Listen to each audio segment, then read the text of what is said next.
এই গণ অভ্যুত্থানকে সবাই বলতেছে এটা দ্বিতীয় স্বাধীনতা। তাহলে স্বাধীনতা যেখানেই প্রশ্ন আসে একটা পরাধীনতার বিষয়ের সাথে সাথে এসে যায়। আমরা তো স্বাধীন হয়েছি এর আগেও দুইবার, 47-এ একবার, 71 সালে একবার, এবার আবার কেন?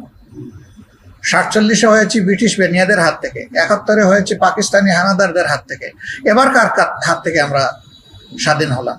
সেই প্রশ্নের উত্তরও জনগণের কাছে ক্লিয়ার যে কার কাছ থেকে আমরা স্বাধীন হয়েছি।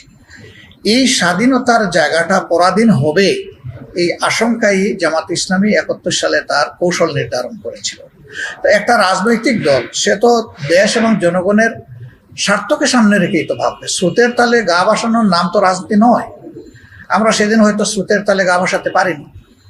আমরা দেখছিলাম যে এইভাবে কারো সাহায্যে দেশ স্বাধীন হলে সত্যিকারের স্বাধীনতার সুফল এই দেশের জনগণ ভোগ করবে না, বরঞ্চ যাদের সাহায্য হবে তারাই এর সুফল নিয়ে যাবে। যেটা আমরা